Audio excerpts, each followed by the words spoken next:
Hey y'all, it's Bennett, and I am here to show you what I've picked up lately at some pawn shop and thrift store type places, and used game shops and that sort of thing. So let's get to it. Let's see. Well, what do we have to start with? From Second and Charles, which is affiliated with one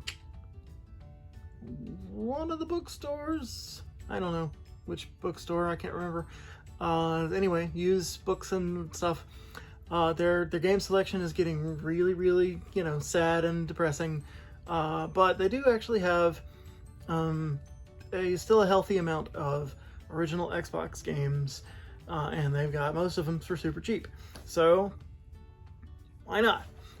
So, all right, let's see. First off, I picked up Superman Returns, based on the super huge blockbuster mid 2000s movie with Brandon Routh as Superman, I think, and is his name right?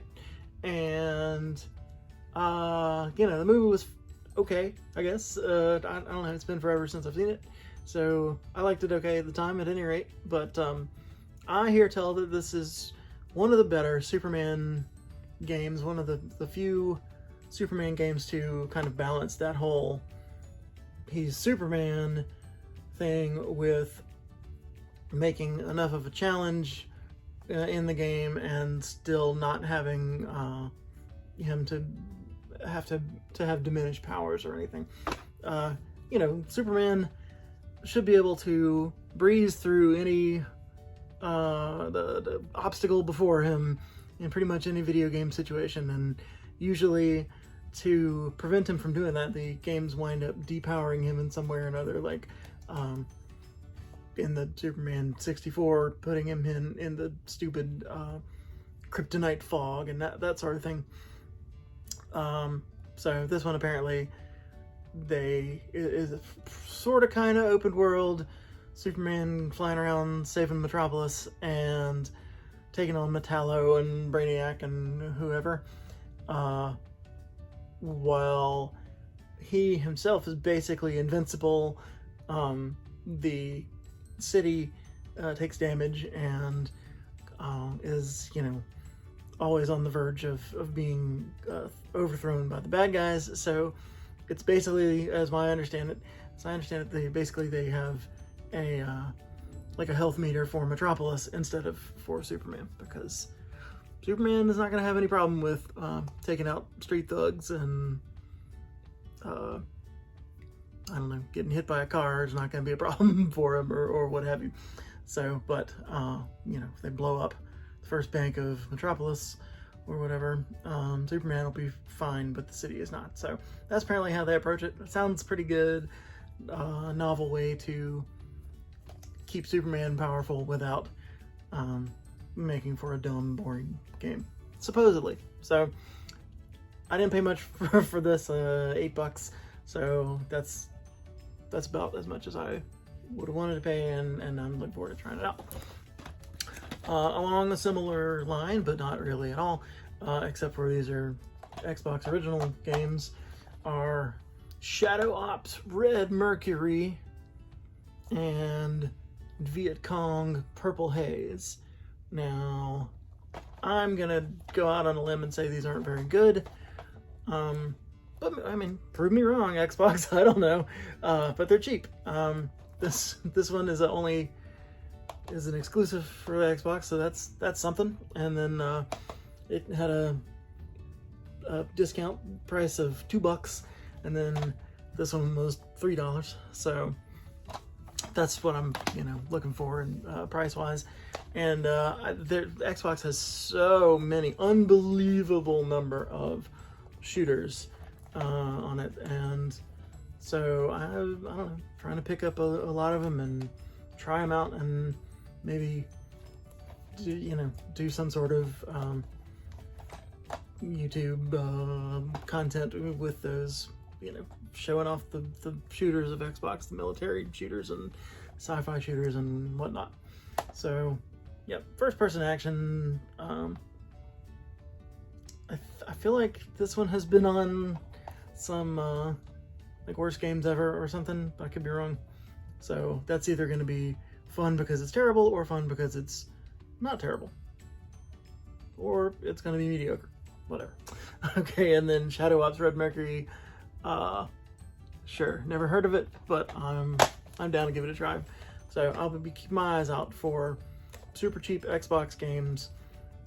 I don't know if they're gonna like come back around in value to become, you know, some sought after software that nobody is picked up now, that I'll be ahead of the game on, and have the most extensive and valuable Xbox collection in the world. I don't think that any of that's going to happen, but I think it'll be some, you know, fun way to try out some stuff that, you know, I could have paid $60 for each, you know, back in the day, but getting them for $5 total, that's much better. All right, moving on. So not much happening at the thrift stores this past week, but at one place in town I did find Homefront Prima official guide. You know, I like these guidebooks. They're chock full of cool pictures and info, and I don't even know if I have this game. I kind of don't think I do, but I'll be on the lookout for it, and then I'll have the guidebook to go right along with it. And I don't know, they're fun to flip through, and so when I get them for $1, like this one, or this was really like 75 cents, I think, I'm gonna pick them up every time. And similarly, for the same price at the same place, the guide for Pokemon Ruby and Sapphire for the Game Boy Advance. These are also the Prima guide. This is much more, you know, interesting to more people. Love me some Pokemon, and it's got all the tips and tricks you need, and, you know, the whole Pokedex is represented in the back and all that. So I was really excited to find this one. It's, you know, it's wrinkled. It's not going to be super valuable to resell or anything, but I like flipping through it and having it on the shelf. So that's pretty cool. And last but not least, today I was able to hit up a couple of pawn shops, but only managed to actually find anything at the first one I went to, of course. The rest of it was just a big waste of time, turns out. Sorry for the crinkling sound of taking stuff out of the box. But basically, at the pawn shop, they had lots and lots of Xbox One and PS4 games. And so they ranged in prices from, you know, $25, $35 for some of the more desirable stuff to $5, you know, let's get rid of them kind of prices. And those are what I mostly concentrated on. In fact, there were like 3 that I got that were $10 a piece, the rest were $5, and I got 2 PSP games for $3 a piece. And I asked if they could do anything for me on the ones that were $10. Maybe can I get those at the $5 price? And they said sure. So why not? So I got a whole stack of whatever generation that is, 8th generation Xbox One, PS4 generation games for $5 each, and these 2 PSP games for $3 a piece. So this is the Con and the Michael Jackson Experience, and both of these are complete.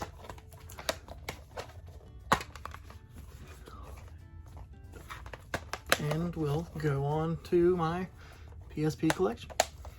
I have several versions of the Michael Jackson Experience. I don't know how it's gonna work on the PSP, but whatever. It's bound to have good music on it. So, yep, got that. And the Con is apparently, I'm reading the back here, intense fighting action plus a free-form con system puts you in charge of making all the right moves. Stage a comeback, take a dive, play it to the wire, or play it safe. Whether it's big money or a busted con, it's all in your hands. So, you know, if that doesn't get your heart pounding and ready to play some PSP, I don't know What else would? It seems to be. Is it possible that this is just like a boxing game where you can, throw your own fight or whatever? That's kind of. It looks like one-on-one fighting. So right there. So that's kind of cool. Yep. The tricky world of underground fighting and betting on fights. Yeah, whatever. it was $3. I'm gonna pick it up. Okay, so let's take a look at the other games I got. We'll start with the Xbox One. So yeah, the first up is Rise, Son of Rome. And this one is a Xbox One launch title that I already do have on the digital version through Game Pass or whatever. But hey, you get the physical copy. This was $5, and this one was a lot of fun. I like the beat 'em up action and the kind of over the top finishing moves and stuff like that. This, if you haven't played it, give it a shot. It's fun, and you can beat it in an afternoon, and it's worth doing. And yep, now go up on my shelf, and in addition to just being on my hard drive. So Rise, Son of Rome. Next up, some of these I'm totally taking a flyer on. I have no idea, I don't know anything about them, and just got them because they looked interesting, or they were cheap, or both. And so here we are, Lichdom Battle Mage. You tell me. Battle your way through armies of evil in a fierce fight for justice. That sounds like me. So it says rated M for blood and strong language and violence. So sign me up. And again, $5. It's definitely worth a shot.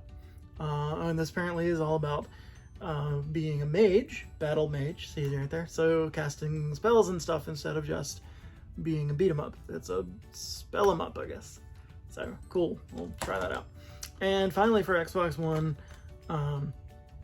this one is World to the West. Never heard of it, never seen it before. Don't know a thing about it because unfortunately the back was all torn off.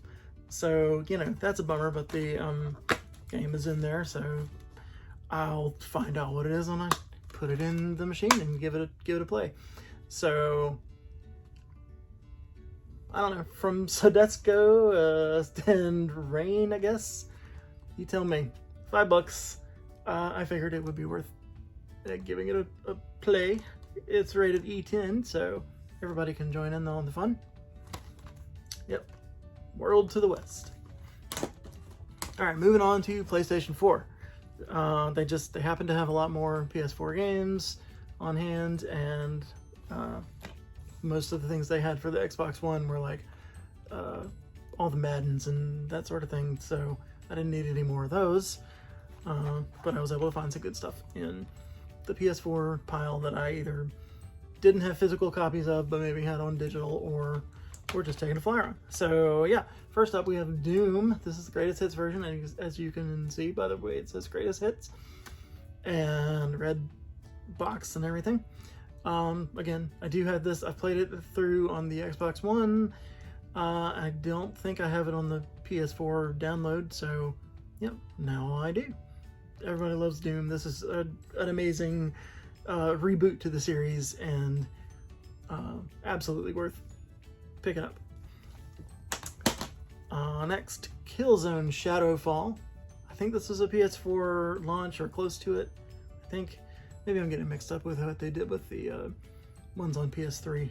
But anyway, Killzone got some good old first-person shooter action, right? Possibly third person, but I think it's first person. And yep, Killzone games are fun enough, so $5, give it a shot. Infamous Second Son, which I don't think I've actually played the other Infamous games. I have the first one for the PS3. I think I got it as a I think I got it when they did their mea culpa for the big PS3 breach of security on you know your PlayStation profiles and everything, and they said, here, pick from these games and download them on us, you know. So I got that and Little Big Planet, I think, as my kind of freebies there, but the original Infamous. But I never really got around to playing it because about that time my PS3 yellow lighted of death and died. So I'll play it again sometime. But anyway, I can check out one of the sequels right on the PS4. This is kind of non-comic book superhero action. So get your superhuman powers and run around and do your thing. Yep. Okay, that's, you know, moving on. We've got Outlast Trinity.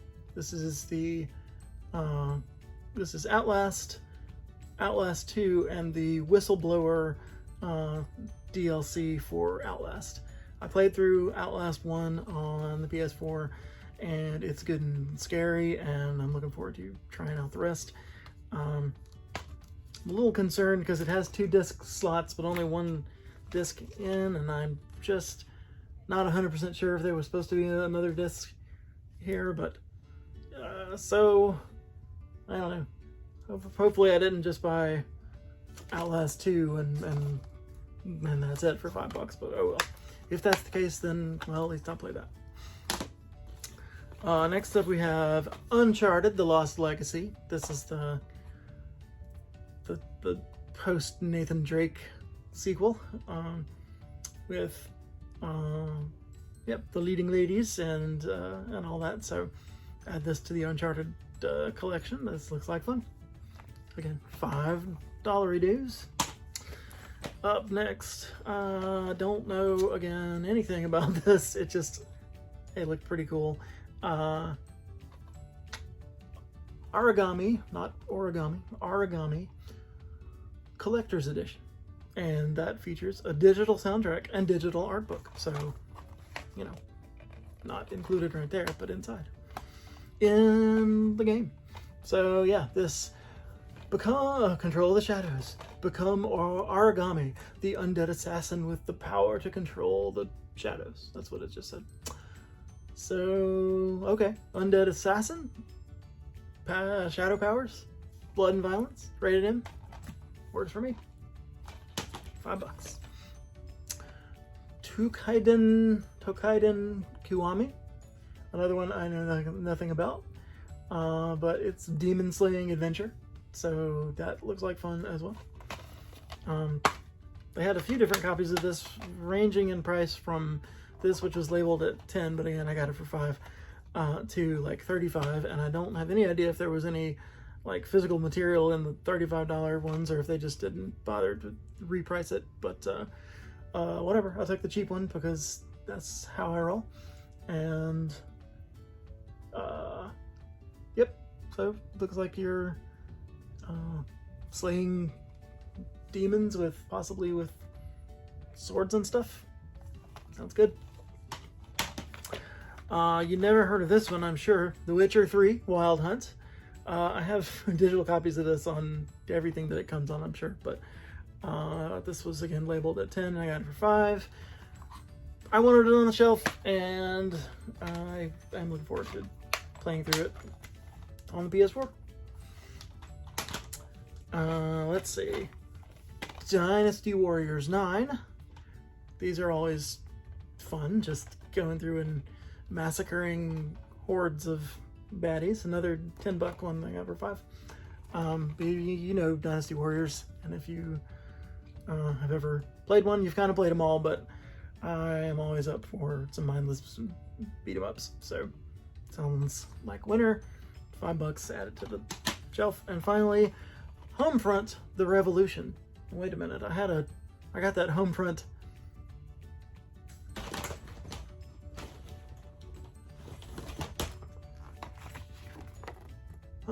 Oh, okay, well, I think this must be the sequel to this one, so oh well, whatever.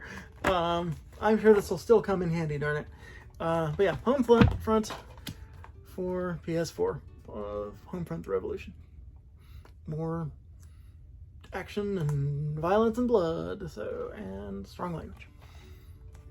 Rated M. It's going on the shelf. Okay, that's all I got. There was just a big old pile of games in there, and I found some interesting titles for cheap, and they'll be filling up the shelf and filling up my hard drive on the PS4 soon enough. Thanks for watching. We'll see you next time. Like, subscribe, and all that stuff if you haven't done already, and hope you have a great day. Hey all, it's Bennett again. Here is just a quick recap of what I got at yard sale time today. Pickings were real slim. There were no video games to be found, but I did pick up a bag full of Lego that were largely already put together. So yeah, these are some pretty cool items. Got some Marvel, one of the realistic car models. Got some Ninjago stuff back there. More Marvel, more Ninjago, and this is the only minifig that was included is this little Spider-Man in the spider buggy, which I already have the spider buggy, but you know, hey, whatever. I think of all these, the only one I really want to keep is the Hulkbuster War Machine armor, maybe the car. But yeah, buy some Lego and sell what you don't want to keep to pay for the rest. That's how we do. Thanks again.